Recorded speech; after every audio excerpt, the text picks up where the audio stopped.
Goodman, U.S. secretly created Cuban Twitter to stir unrest. That's the name of an explosive new expose by the Associated Press detailing how the U.S. government created a fake Twitter program to undermine the Cuban government.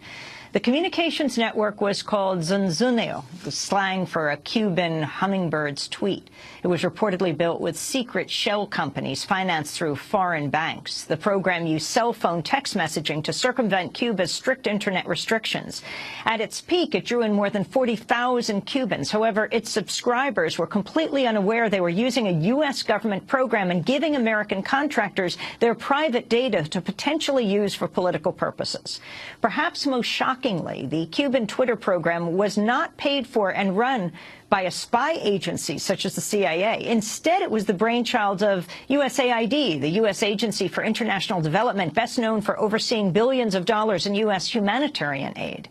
According to AP, documents show the U.S. government planned to build a subscriber base through non-controversial content, news messages on soccer, on music, on hurricane updates.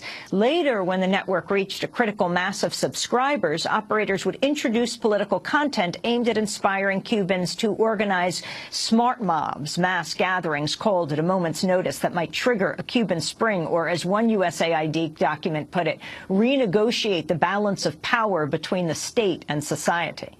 By 2011, USAID was paying tens of thousands of dollars in text messaging fees to Cuba's telecommunications monopoly, routed through a secret bank account in front companies. Then, toward the middle of 2012, the program vanished as mysteriously as it appeared.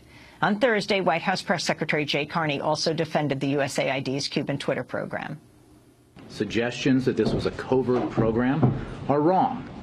Congress funds democracy programming for Cuba to help empower Cubans to access more information and to strengthen civil society. These appropriations are public, unlike covert action.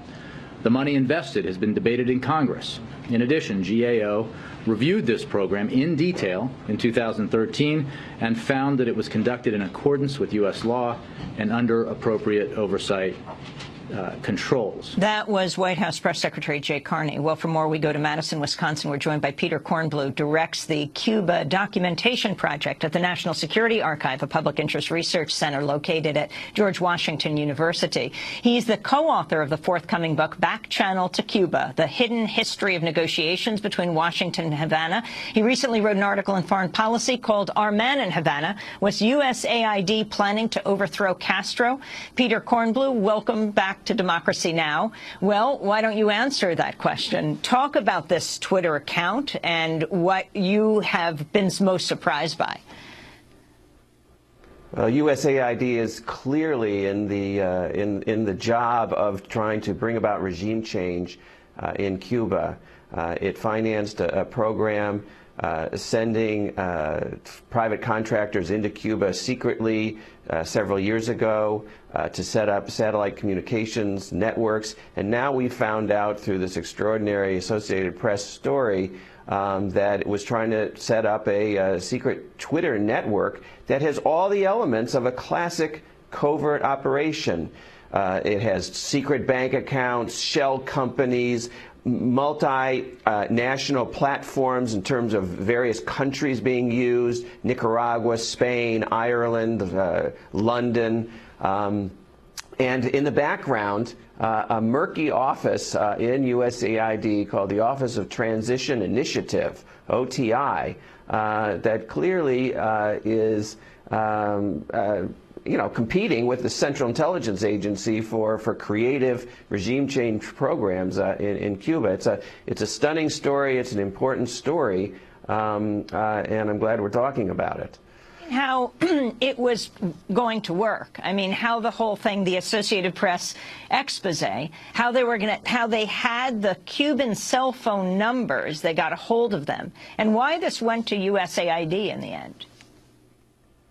Well, USAID has funding from the U.S. Congress. This funding was done under the title of a democracy program, democracy promotion program, and every year Congress is, basically throwing $20 million into USAID's lap and demanding that this money somehow get into Cuba to foster democracy. Now, if we had better relations with Cuba, if the United States' goal wasn't regime change in Cuba, then that money could be used for scholarships, educational programs, humanitarian programs, training programs. But instead, it's being used for this kind of operation, apparently. Covert operations intended first to network young Cubans, and this is one of the elements of the story that's particularly interesting. You know, the Twitter accounts, the text messaging is clearly the domain, you know, in the United States, but all around the world, of younger people, and the youth population in Cuba is the most disenchanted with the revolution itself. It is clearly the demographic that the United States would want to mobilize. You create a network. The idea was to create a network first in a very benign way where all these Cubans would be talking to each other, and then once the network was built, to start to pass these messages without anybody knowing where they were coming from, that would have much more of a political content. And then, and this is very important, when unrest would eventually come to Cuba, have a communications vehicle in which the United States could pass messages, mobilize, organize opposition. I want to play for you a comment of Democratic Senator Patrick Leahy of Vermont. He was on MSNBC yesterday and talked about the secret Cuba Twitter program. What they were trying to do here makes me think of people I somehow think are there still at the State Department and writing memos that they were writing back to President Eisenhower. You know, if we just stay tough, those Castro brothers will be out there any day now. They've been saying that for 60 years. This made no sense at all. I was not briefed. I know of nobody who was briefed on this. I think most people would say, are you out of your mind? This is not a program USAID should be involved with. And, you know, for one thing, it accomplished practically nothing.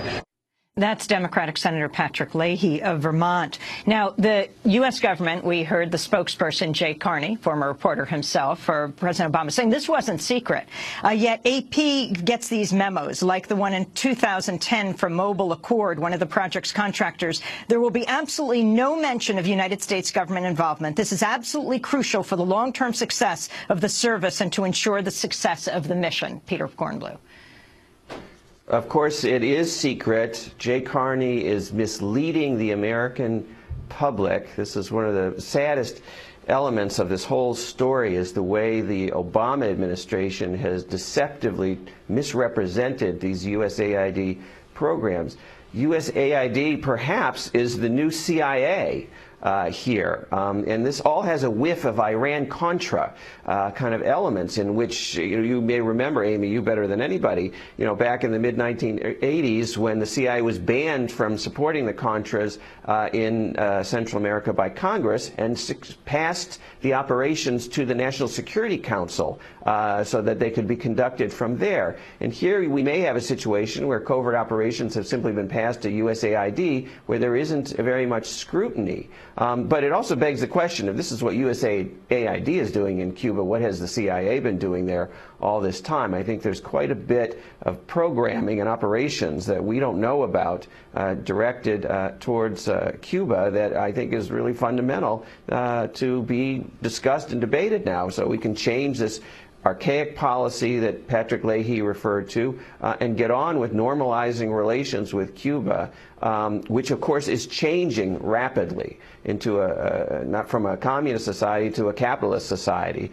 And we can help with that, but we can't help with that by these silly, surreptitious, and absolutely dangerous kind of covert operations. Peter Kornbluh, you met with Alan Gross. He's been in prison in Cuba for now I think he's in his 4th year of prison.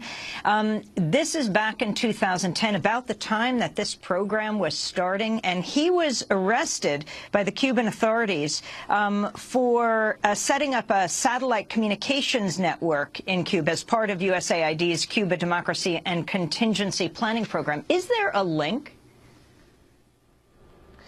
Yes. This is all part of a broader USAID effort to use the Internet to use modern social media communication systems to both network Cubans and then have an independent communications vehicle to Cubans on the island through which messages can be sent when unrest occurs, both to spur unrest and then to basically be able to communicate with leaders of the opposition to the Cuban government. And Alan Gross's project was very similar, although it had a different technological dynamic than the Twitter account. But it was the same idea. You create a network, you build a base of independent communications, and then later you can have people use those communications and receive communications from the United States in a way that gets around the controls of the Cuban government. Alan Gross was arrested in December of 2009.